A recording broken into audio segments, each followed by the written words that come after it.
الرحيم اللهم صل على محمد وآله وأصحابه أجمعين.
فرماتے ہیں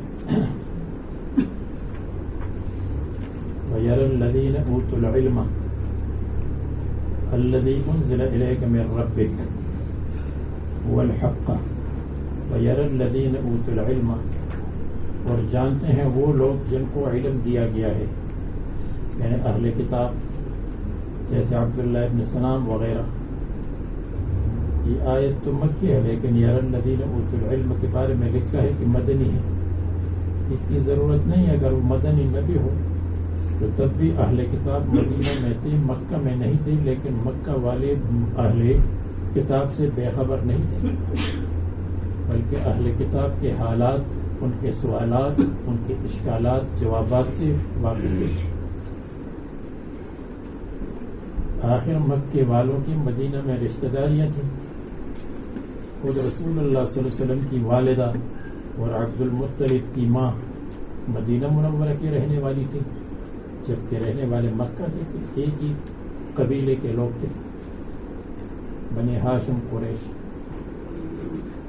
وَيَرَى الَّذِينَ أُوتُوا الْعِلْمَ اور جانتے ہیں وہ لوگ جن کو علم ملا ہے الَّذِي أُنزِلَ إِلَيْكَ هُوَ الْحَقُّ کہ جو قرآن آپ کی طرف اتارا گیا ہے سچا ہے. اہل کتاب کو یہ معلوم ہے کہ جو قرآن آپ کے پاس ہے وہ اللہ تعالیٰ کی طرف سے اور سچا ہے, اس لیے کہ وہ قرآن کریم کے مضامین کو جانتے ہیں, انبیاء علیہ السلام کے کلام کو جانتے ہیں, پیشن گوئیاں ان کے پاس موجود ہیں. فرماتے ہیں قرآن کریم ہوا ضمیر فصل ہے, الحق کا سچ ہے, الذی انزل الیک من ربک یہ مفعول اول ہے اور الحق مفعول ثانی ہے یرا کے لیے. اور مفعول اول و مفعول ثانی حقیقت میں مبتدا خبر ہوتے ہیں, اور مبتدا خبر جب دونوں معرفہ ہو تو ان کے درمیان ضمیر فصل آتی ہے. جیسے زید هو القائم ویہدی الی صراط العزیز الحمید. اور ہدایت دیتا ہے قرآن کریم یا ہدایت دیتا ہے اللہ تعالیٰ الی صراط العزیز الحمید, راستے کو جو عزیز اور حمید کا راستہ ہے. وہ اللہ جو غالب ہے اور وہ اللہ جو محمود ہے, کوئی حمد کرے یا نہ کرے, یعنی اللہ عزت اور عزت محمودہ والے ہیں. وقال الذین کفروا قیامت کا انکار کافر لوگ کہتے ہیں, یعنی بعض قال بعضهم بعض نے کہا تعجب کی طریقے پر دوسرے بعض سے, هل ندلکم علی رجل ینبئکم کیا ہم تم کو بتلا دیں اس آدمی کے بارے میں ینبئکم جو آدمی تم کو خبر دیتا ہے. کیا خبر؟ کہ انکم تبعثون اذا مزقتم کل ممزق, یعنی تبعثون یہاں مقدر ہے, انکم تبعثون کہ تم اٹھائے جاؤ گے. رجل سے مراد محمد صلی اللہ علیہ وسلم. ینبئکم یخبرکم کے معنی میں ہے, نبأ کے معنی عظیم الشان خبر. اذا مزقتم تبعثون تم اٹھائے جاؤ گے, اذا مزقتم جب تم کو ٹکڑے ٹکڑے کر دیا جائے, کل ممزق اچھی طرح ٹکڑے ٹکڑے کیے جانا. تو انکم لفی خلق جدید، یقیناً تم نئی پیدائش میں ہو جاؤ. یہ ایسی باتیں کرتے ہیں جو تعجب کی بات ہے. کل ممزق، بعض لوگ کہتے ہیں کہ اس سے جزء لا یتجزا ثابت ہوتا ہے. جو متکلمین کہتے ہیں کہ جسم مرکب ہے اجزاء لا یتجزا سے، اور حکما کہتے ہیں جسم مرکب ہے حیول صورت سے. تو اجزاء جزء لا یتجزا، جب اس کو ٹکڑے کر دیا جائے، اچھی طرح ٹکڑے کرنا جس کے بعد ٹکڑا ممکن نہ ہو، تو اس کو جزء لا یتجزا کہتے ہیں. ایٹمی اجزاء سے مرکب.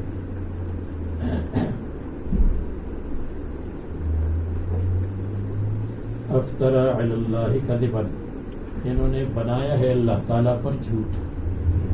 افترا بفتح الحمزہ للاستفہام، یعنی اصل میں ہے افترا، اصل میں ہے افترا. تو وہ حمزہ استفہام ہے اور حمزہ وصل محذوف ہے. واستغنی بہا، اس کو کافی سمجھا گیا حمزہ وصل سے، حمزہ وصل کی ضرورت نہیں پڑی، اس لیے کہ یہ مفتوح ہے تو فتحے کی وجہ سے التباس نہیں ہے کہ یہ کون سا حمزہ ہے. ظاہر بات ہے حمزہ استفہام ہے، کیونکہ حمزہ وصل مکسور ہوتا ہے، مکسور محذوف ہے اور موجود مفتوح ہے. کیا انہوں نے بنایا ہے اللہ تعالیٰ پر جھوٹ؟ افترا آپ کو بتائے گا اس جھوٹ کو کہتے ہیں جو بڑی ہوشیاری سے بنایا جائے.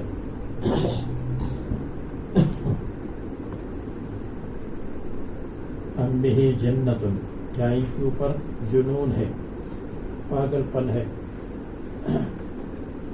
تخیل بہ ذالک، جس جنون کی وجہ سے اس کا تصور کر لیا، اس کا خیال میں یہ بات آئی. خیال، آدمی کے ذہن میں بات آ جائے تو اس کو خیال کہتے ہیں.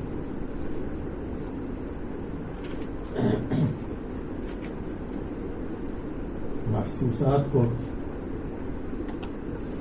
جو حاصل کرے گا وہ حصہ مشترک کہلاتا ہے، دماغ کا جو حصہ. اور محسوسات جس میں محفوظ رہتے ہیں اس کو خیال کہتے ہیں، کیونکہ دماغ اور خیال میں یہ بات آ گئی. بل الذین لا یؤمنون بالآخرۃ، بلکہ جو لوگ آخرت پر ایمان نہیں لاتے تو فی العذاب، عذاب میں ہوں گا، آخرت میں عذاب میں ہوں گے، اور ضلال بعید میں ہوں گے، دور کی گمراہی میں. اس پر اس آیت کریمہ میں کہ افترا علی اللہ کذبا ام بہ جنت، یہ جھوٹ بولتے ہیں یا مجنون کا کلام ہے. اس سے جاحظ نے استدلال کیا ہے کہ خبر منحصر صدق اور کذب میں نہیں ہے، بلکہ ایسی خبر ہے جو نہ صدق ہو، نہ صادق ہو، نہ کاذب ہو. اس لیے کہ یہاں جھوٹ کے مقابلے میں جنتن آیا، مجنون کی خبر آئی.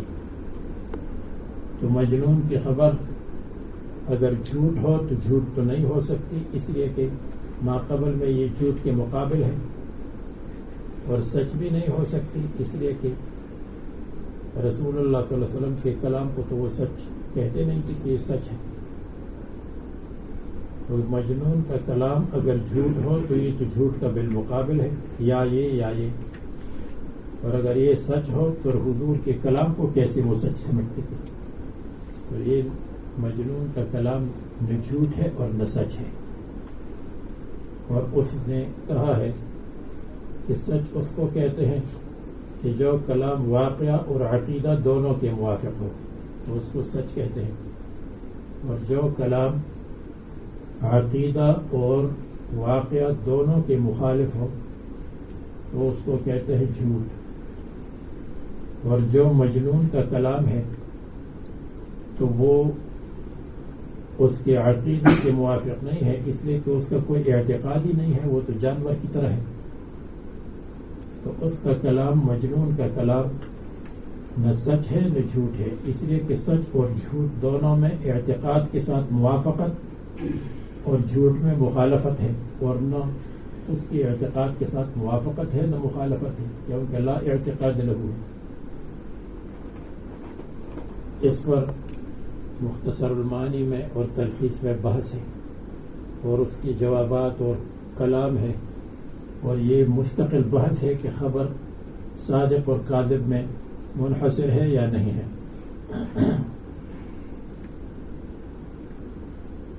ہمارے ہاں طالب علم میں بلاغت کی سب سے پہلی کتاب تلخیص المفتاح پڑھتے تھے، اور عرب میں تلخیص اور تلخیص کی شروحات بلاغت کے تخصص میں پڑھاتے ہیں۔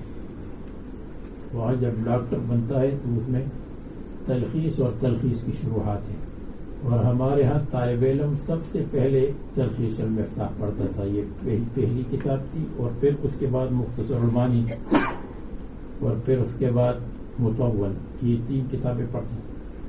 البلاغۃ الواضحہ وغیرہ پہلے زمانے میں نہیں تھی۔ تو اس کا جواب یہ ہے کہ یہاں جھوٹ خبر منحصر ہے جھوٹ اور سچ میں، لیکن جھوٹ کی 2 قسمیں ہیں۔ جھوٹ اس کو کہتے ہیں جو کلام واقعہ کے موافق نہ ہو، اس کی 2 قسمیں ہیں۔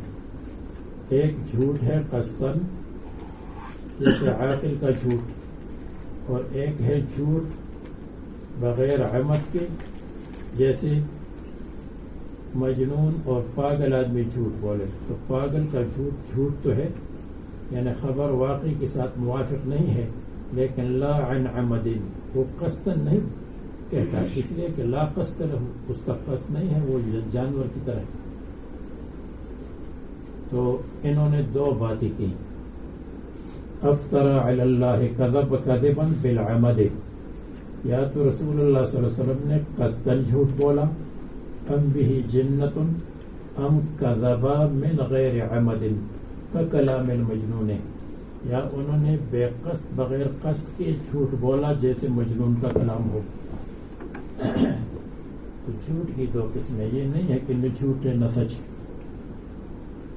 وَلِلَّذِينَ لَا يُؤْمِنُونَ، اللہ تعالیٰ فرماتے ہیں بلکہ وہ لوگ جو آخرت پر ایمان نہیں رکھتے، جو آخرت مشتمل ہے بعث اور حساب پر، فی العذاب، وہ عذاب میں ہوں گی، فیہا آخرت میں، والضلال البعید، اور اس گمراہی میں ہیں جو گمراہی بعید ہے حق سے دنیا میں۔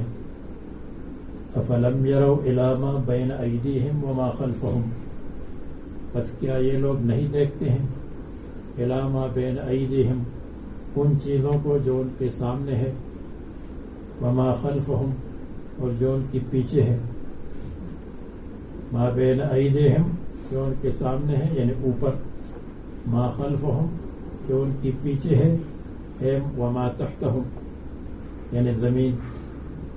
تو ما بین ایدیکہم کو ما فوقہم، اور ما خلفہم کو ما تحتہم کر دیا۔ یہ بھی ہو سکتا ہے کہ ما بین ایدیہم وما خلفہم، جو سامنے اور پیچھے ہے وہ زمین ہے، اور جو سامنے ہے اور پیچھے ہے وہ آسمان ہے۔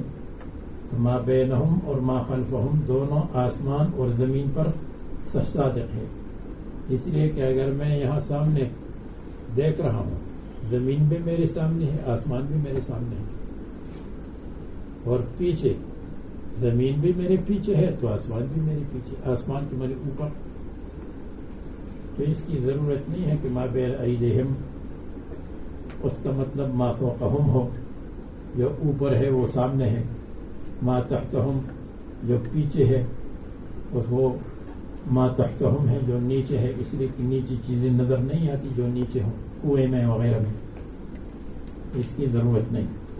من السماء والارض دونوں کے ساتھ لگ سکتے ہیں، تو اوپر نیچے یہ نہیں دیکھتے، اوپر نیچے آسمان بھی ہے، اوپر نیچے زمین بھی ہے۔ من السماء اوپر نیچے نہیں بلکہ سامنے اور پیچھے، سامنے اور پیچھے آسمان بھی ہے، سامنے اور پیچھے زمین بھی ہے۔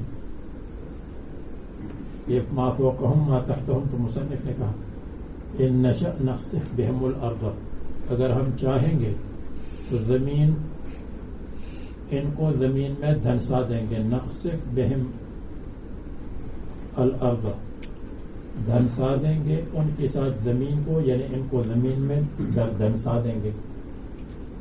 تو اللہ تعالیٰ جب اس پر قادر ہے تو قیامت پر بھی قادر ہے. اور نسقط علیہم کسفا من السماء، یا گرا دیں گے ان پر ٹکڑے بسکون السین، ٹکڑا، اور وفتحها کسفا قطعة اور قطعا من السماء، آسمان کے ٹکڑے ہم ان پر گرا دیں گے. کسفن ہو تو کسفتن کی جمع ہے. اور ایک قرات میں افعال ثلاثہ میں یا ہے ان یشاء، اور یسقط علیہم کسفا من السماء.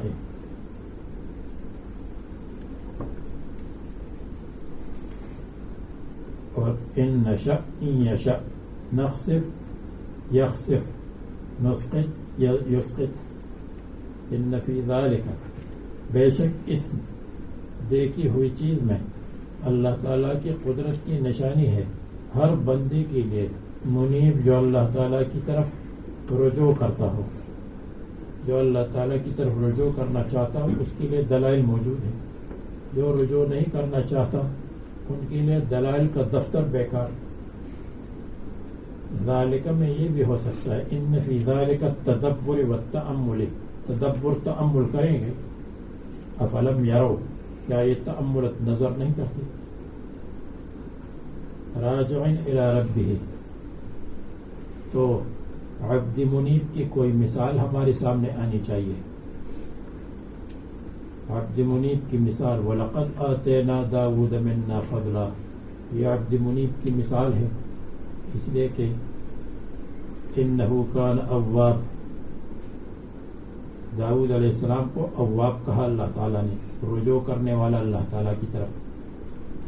اور اوبی معہ فرمایا، یہ دلالت کرتا ہے اللہ تعالیٰ کی قدرت پر، علی البعث وما یشاء، بعث پر، اور جو اللہ تعالیٰ چاہتا ہے تو اس پر دلالت کرتا ہے کہ اللہ جو چاہتا ہے کرتا ہے.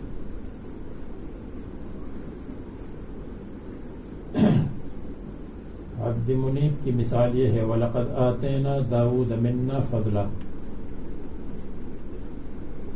اور ہم نے حضرت داؤد علیہ السلام کو اپنی طرف سے دیا تھا، فضلاً اپنی طرف سے دی تھی فضیلت، ببرکت الانابت، انابت کی برکت تھی.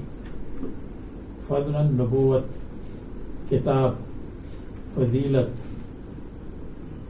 اور وقلنا، اور ہم نے کہا تھا، یہ مقدر ہے، یا جبال اوبی معہ والطیر، اے پہاڑوں جو سخت ہیں، اوبی معہ، آپ تسبیح دہراؤ ان کے ساتھ، رجعی، آپ ان کے ساتھ تسبیح دہرا دیں.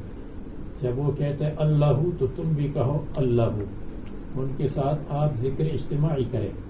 ذکر اجتماعی ہو گیا اوبی.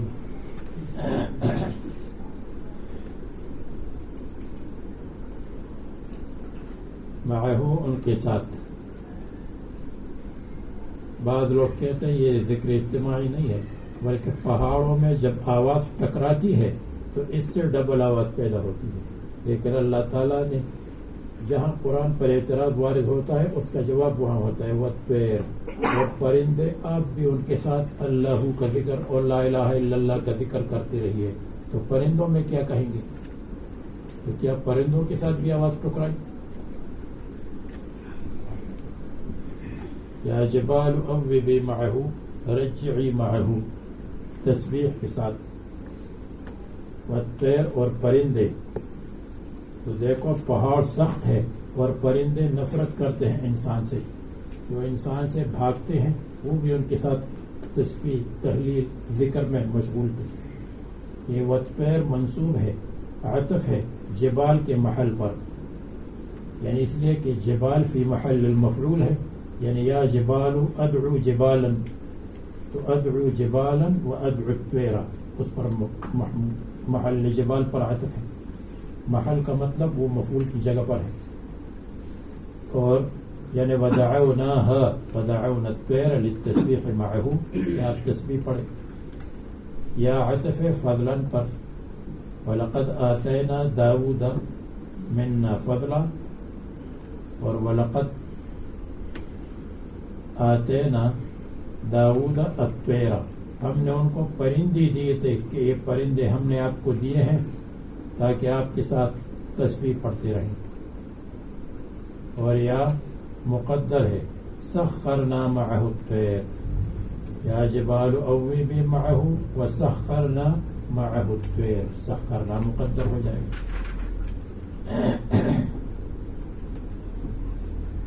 تو یہ سب ان کے لیے ہم نے مسخر کیے تھے اور پہاڑوں سے سخت ہے حدید وَأَلَنَّا لَهُ الْحَدِيدِ اور ہم نے ان کے لیے نرم کر دیا تھا لوہا تو لوہا ان کے ہاتھ میں ایسا نرم ہوتا تھا جیسے آدمی کے ہاتھ میں آٹا جیسے آٹا گوندتا ہے تو نرم ہوتا ہے یہ ان کے ہاتھ میں ایسا تھا کالعجین جیسے گوندا ہوا آٹا کہتے ہیں کہ حضرت داؤد علیہ السلام کان یخرج متنکرا وہ اپنی بادشاہی کے زمانے میں نکلتے تھے نکرہ بن کر معرفہ نہیں نکرہ بنتے تھے لوگوں سے پوچھتے تھے داؤد کیسے آدمی ہے ایک شخص نے کہا نعم العبد داؤد لو کان یأکل من عمل یدیہ بہت اچھی آدمی ہے اگر اپنے کسب سے کھاتے تو اس کے بعد حضرت داؤد علیہ السلام نے ٹوکریاں بنانا شروع کی چٹائیاں بنانا شروع کی اور وَأَلَنَّا لَهُ الْحَدِيدِ اور اللہ تعالیٰ نے ان کے لیے لوہے کو نرم کیا تو لوہے سے زرہیں اور مختلف چیزیں بناتے تھے اور ایک زرہ کو 4000 میں بیچتے تھے جس سے ان کا اچھا گزارا ہوتا تھا مہمانوں کا گزارا بھی اور ہم نے ان سے کہا کیا کہا ان اعمل سابغات یہ ان تفسیریہ ہے قول کے بعد ان تفسیریہ ان یعنی یہ اعمل سابغات کہ آپ بنا دیں اس لوہے سے سابغات کامل مکمل زرہیں سابغات سبب اسباب اس کے معنی کامل یعنی دروعا کواملہ وہ زرہیں جو کامل اور پورے ہوں یعنی جہاں تک آدمی اس کو پہن سکتا ہے تو وہاں تک پورے ہوں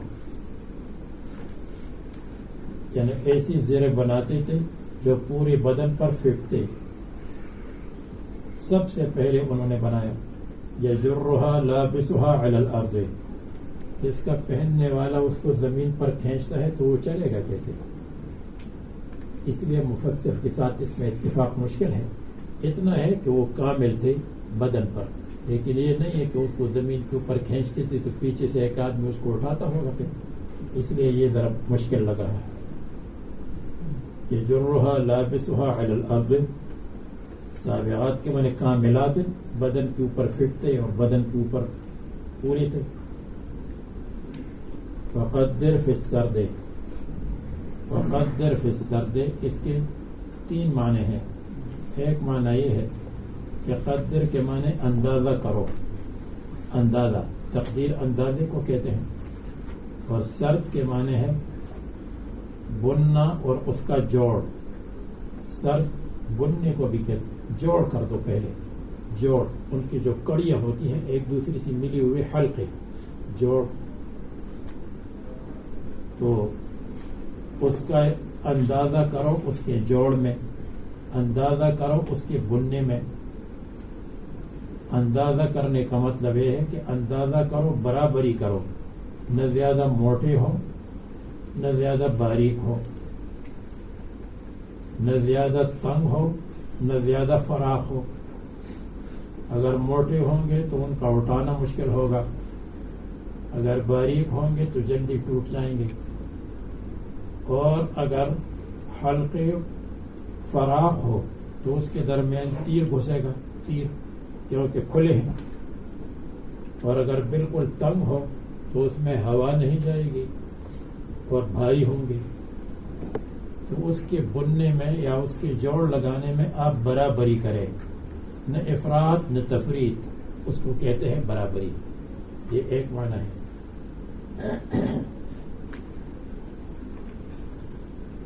یعنی اندازہ کرو، اندازے کے معنی میں ہے.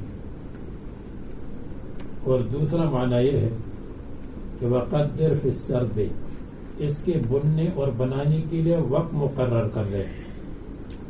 یہ نہیں ہے کہ 24 گھنٹے یہ کام کرے، اس کے لیے وقت ہو کہ فلان وقت میں زرہ بناؤں گا اور فلان وقت میں عبادت کروں گا، فلان وقت میں فیصلے کروں گا. پورا دن اس کے لیے نہ ہو. تیسرا معنی یہ ہے کہ قدر کے معنی تنگی ہو. قدر تنگی کو کہتے ہیں. اللہ تبارک و تعالیٰ جس کے لیے رزق کو چاہتے ہیں تو وسعت کرتے ہیں، ویقدر، اور کسی کے لیے تنگی کرتے ہیں رزق کا. پھر آپ نے وہی کام اپنے شروع کر دیے جناب. جلدی آؤ. اچھا، یہ سرد کی بات سے پہلے آ جاؤ. یہ سرد، قدر فی السرد، اور تنگی کرو فی السرد، اس کے بننے میں. جب آپ اس کو بنو گے اور اس کے جوڑ بناؤ گے تو اس میں تنگی کرو، یعنی کھلے نہ ہو، کیونکہ اگر کھلے ہو تو پھر تو فائدہ نہیں ہے، اس کے درمیان تیغ اور گولی لگے گی.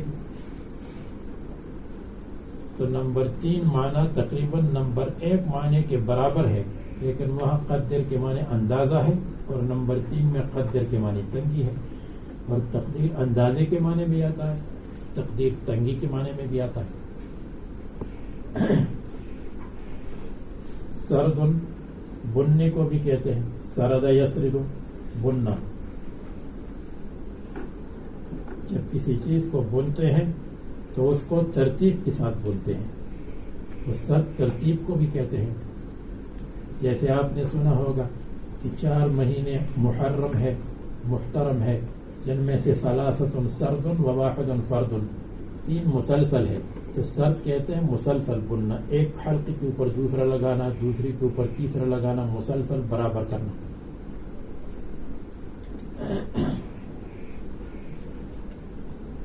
اور کام کرنے والے کو سرات کہتے ہیں، جو بننے والا ہو اس کو سرات کہتے ہیں.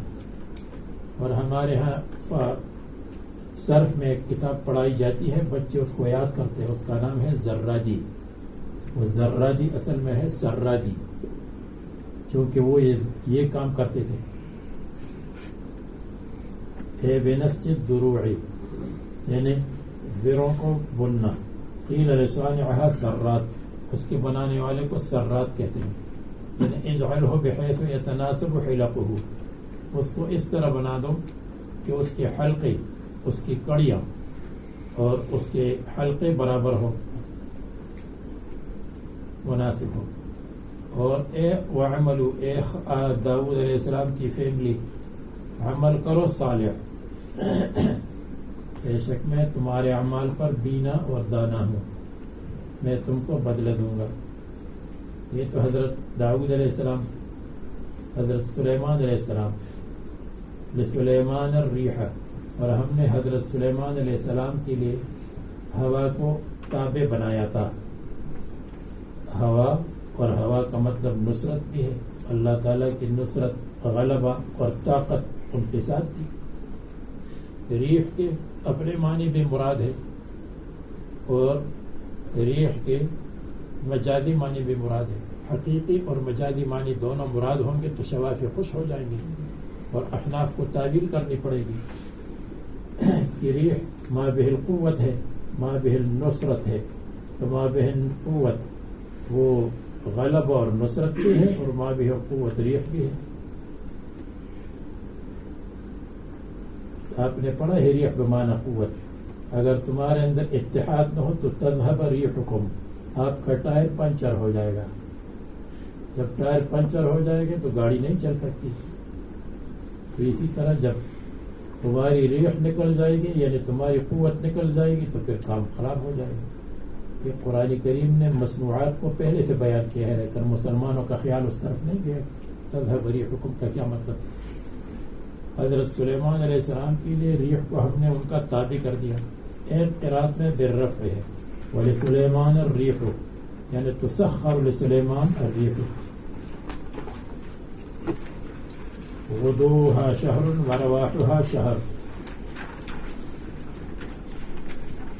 اس کی صبح کی مسافت شہر ایک مہینے کے برابر، ورواحها اور شام کی مسافت شہر ایک مہینے کے، یعنی وہ صبح کو جتنا سفر کرتے تھے ریح کی برکت سے تو ایک مہینے کے برابر.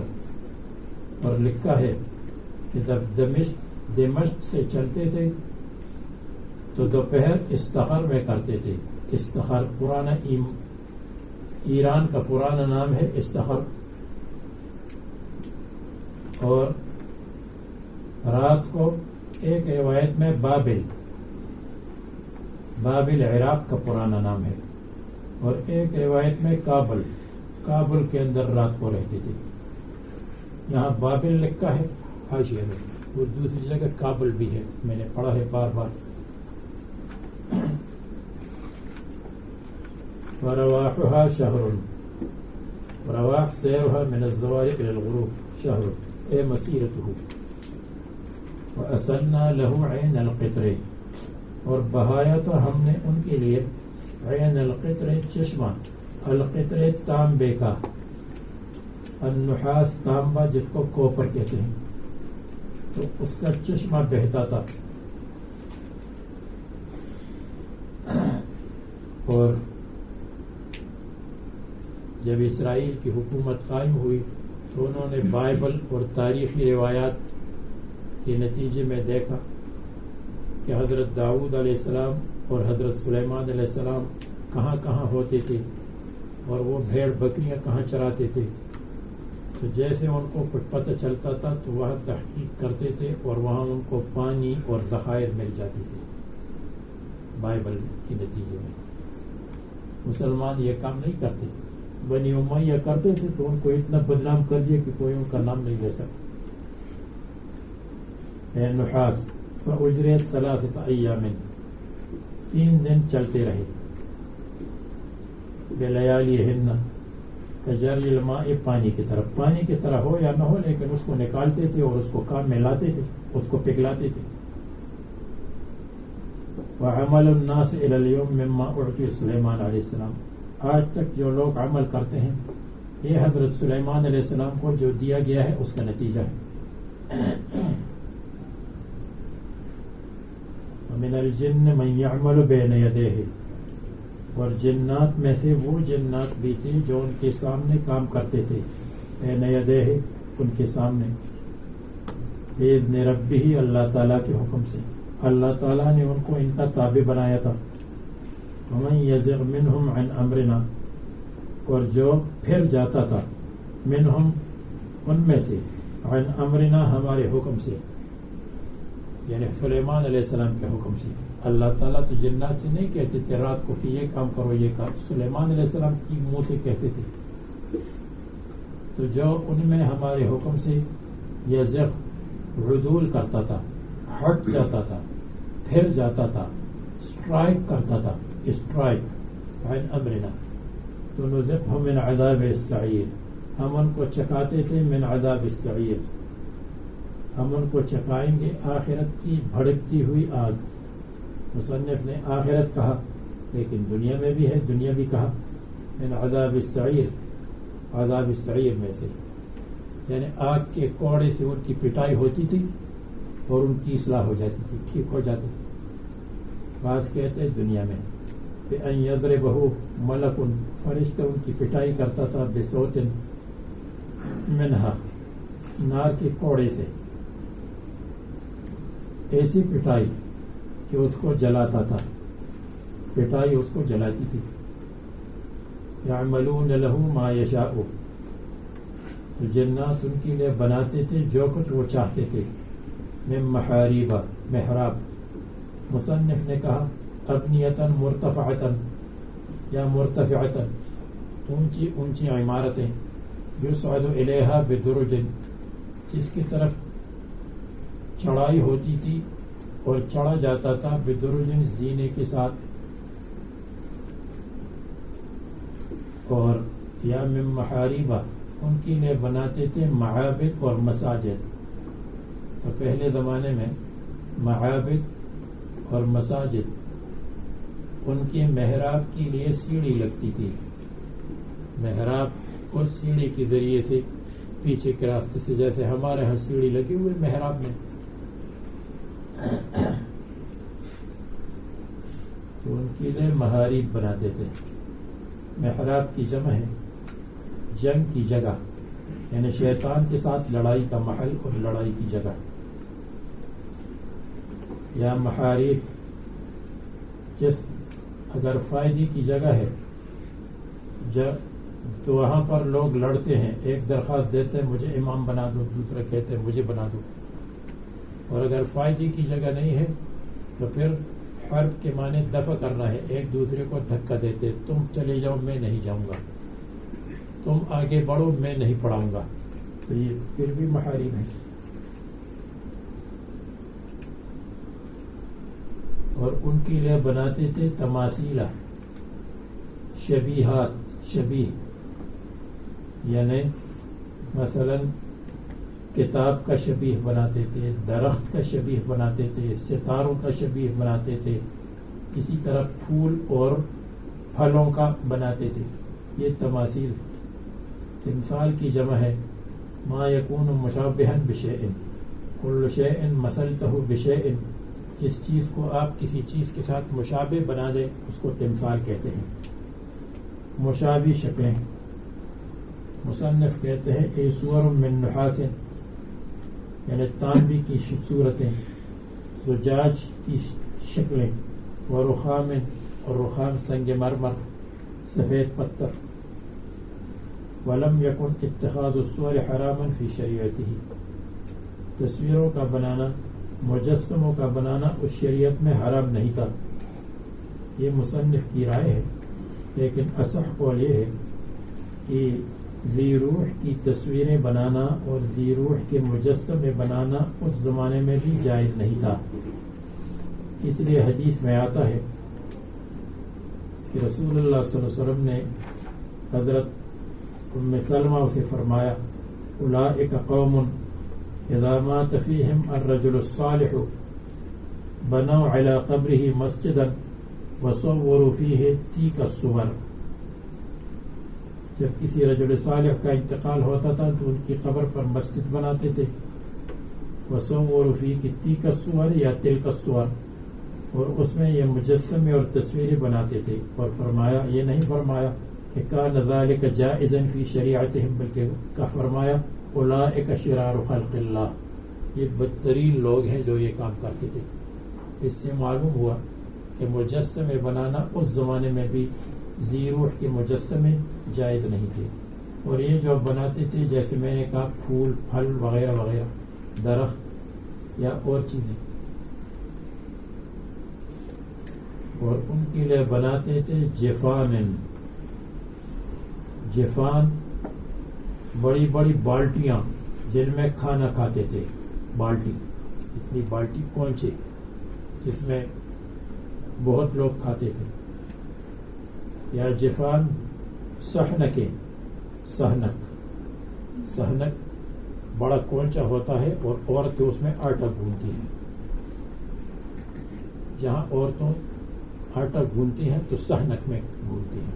تو وہ یہ جو آپ کا کونچا ہے اتنا بڑا ہوتا ہے, اس سے بھی بڑا, لیکن اس کی کنارے اوپر ہوتی ہیں, اس کو کہتے ہیں سحنک.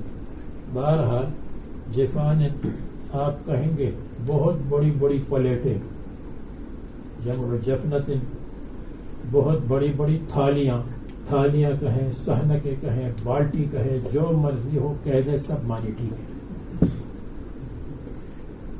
کہتے ہیں کہ جفنا سب سے بڑا ہوتا ہے جس میں لوگ کھاتے ہیں. اس سے کم درجے کا قصع ہوتا ہے جس میں 10 آدمی کھاتے ہیں, 10 کے لیے کافی ہو.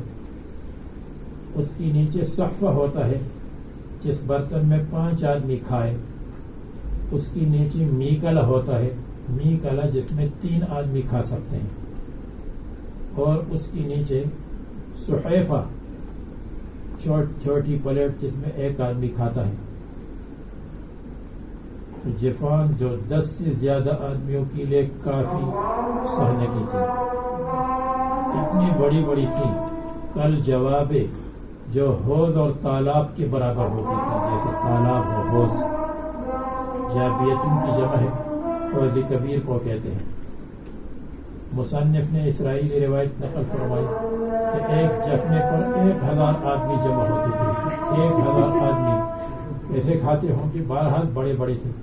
یأکلون منها وقدور الراسیات، اور ہنڈیاں تھیں دیگ، وقدور اور دیوگ، دیگ کی جمع دیوگ ہوگی، راسیات جو اپنی جگہ پر مضبوط ہوتی تھی، یعنی اس کو لوگ اٹھاتے نہیں تھے بلکہ وہیں پر پڑی رہتی تھی اور آگ جلاتے تھے، پھر وہیں سے 2-3 آدمی اندر داخل ہو کر کے دھوتے تھے۔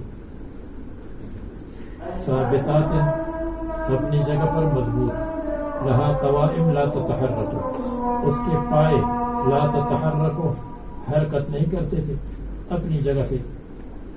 تتخذ من الجبال، پہاڑوں سے بنائے جاتے تھے، پہاڑوں کے پتھروں سے اور دوسری چیزوں سے۔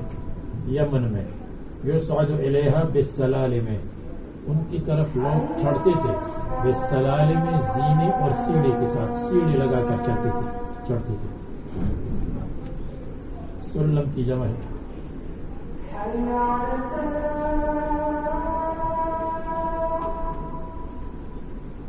اور ہم نے کہا عمل کرو اے آل داؤد علیہ السلام اللہ تعالیٰ کی اطاعت، عمل کرو اطاعت اور عبادت کے ساتھ، شکراً لہو اللہ کا شکر کرو، علی ما آتاکم جو اللہ تعالیٰ نے آپ کو دیا ہے۔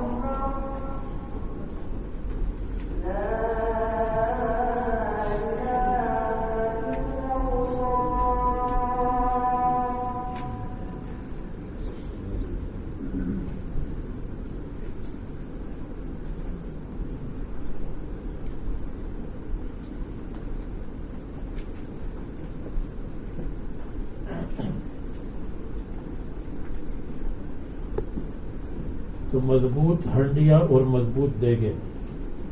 ہم نے کہا عمل کرو اے داؤد علیہ السلام کی فیملی اور خاندان، شکراً لہو اللہ تعالیٰ کا شکر کرو، علی ما آتاکم علی ما اعطاکم، شکراً مفعول لہو ہے یا شکراً حال ہے، حال کونکم شاکرین، یا اعملوا شکراً، کر لو تم شکر کو، پھر مفعول بھی ہو جائے گا،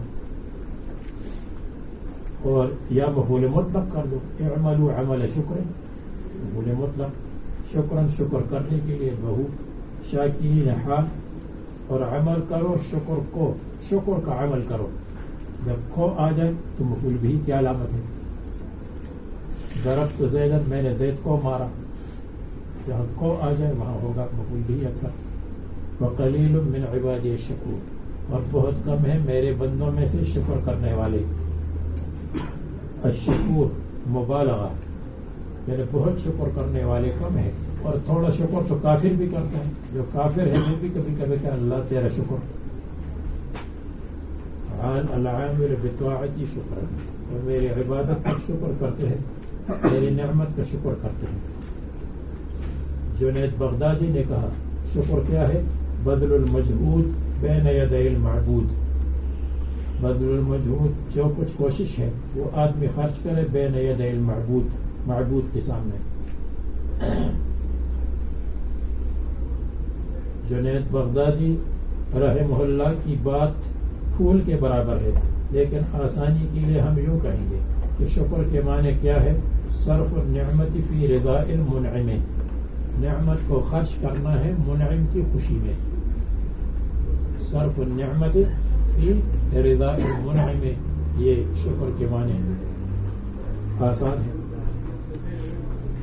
فلما قضینا علیہ الموت، بس جب ہم نے فیصلہ کیا حضرت سلیمان علیہ السلام پر موت کا فیصلہ، کہتے ہیں کہ 53 سال کی عمر میں ان کا انتقال ہوا تھا، 53، واللہ اعلم۔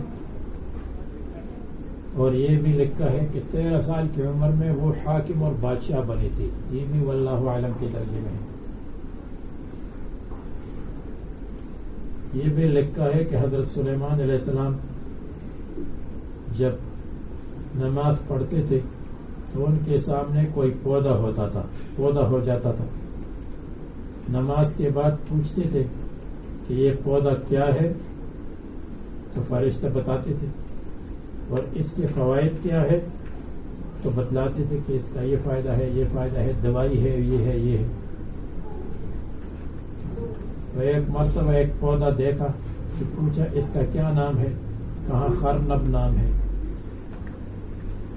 تو حضرت سلیمان نے فرمایا خرنب تو خراب سے نکلا ہے, اور خراب کے معنی بربادی اور موت ہے. تو معلوم ہوا کہ میری موت قریب ہے. تو ان کو بتایا گیا ہاں آپ کی موت قریب ہے. تو پھر ایسا کرے بیت المقدس کی تکمیل, یہ جو ہے مسجد اقصی کی تکمیل جو باقی ہے, تو اس کی تکمیل کے لیے جنات تو اس کی تکمیل نہیں کریں گے میری وفات کے بعد. اس لیے جب میں مر جاؤں تو مرنے کے بعد مجھے لاٹھی کے ساتھ شیشے میں کھڑا کر دو. تو وہ کھڑے رہے اور جنات سمجھتے رہے کہ یہ زندہ ہیں, وفات پا چکے تھے. تو 1 سال تک کھڑے رہے, اور 1 سال کے بعد جب لاٹھی کو دیمک نے کھا لیا, دیمک چھوٹی چھوٹی کیڑے ہوتے ہیں جو اس میں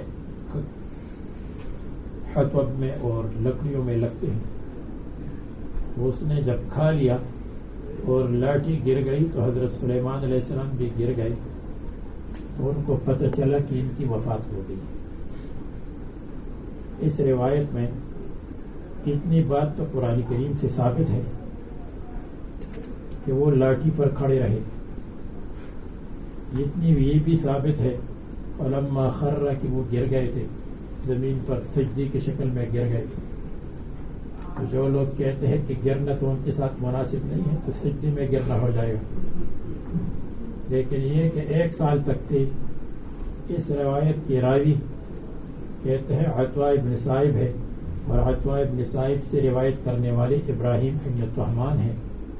ابراہیم ابن طہمان نے عطا ابن صائب سے بعد الاختلاط سنا. بعد الاختلاط کا مطلب ہے کہ ان کے حافظے میں گڑبڑیشن پیدا ہونے کے بعد. تو اس لیے یہ اس روایت کا کلام ہے. قرطبی نے کہا ہے صحیح الاسناد ہے, اسناد تو صحیح ہے, اس لیے کہ عطا ابن صائب تو صحیح راوی ہے, لیکن اختلاط اور بعد الاختلاط کی بات اس میں ہے. تو اس میں یہ 1 سال تک رہنا یہ محل نظر ہے. بلکہ ایسا تھا کہ دابۃ الارض جب پیدا ہوا, دابۃ الارض نے دیمک کو دابۃ الارض کہا کیونکہ زمین کا کیڑا تھا, اور اس نے خلاف عادت چند دن میں اس کو کھایا. حالانکہ لکڑی کے کھانے کے لیے دیمک کو کچھ مدت چاہیے, 1 سال 1.5 سال چاہیے, لیکن اس نے چند دن میں اس کو کھا لیا خلاف عادت. تو چند دن میں وہ گر گئے اور معلوم ہو گیا کہ ان کا انتقال ہوا ہے.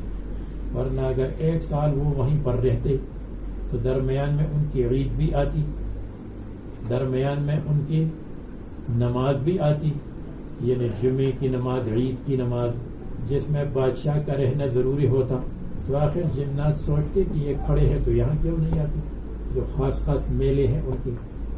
تو یہ 1 سال والی بات محل نظر ہے.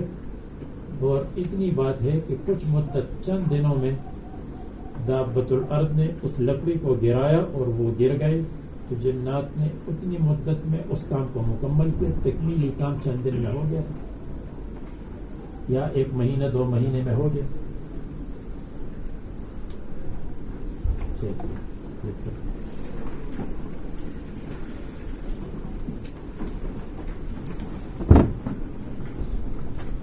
فلما قضينا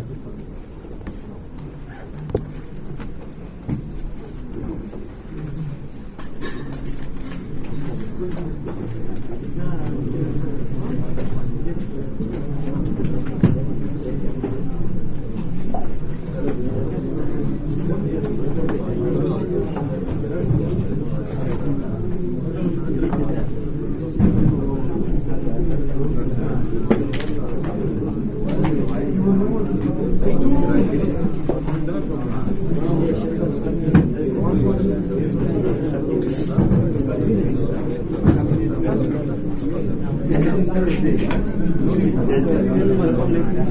go.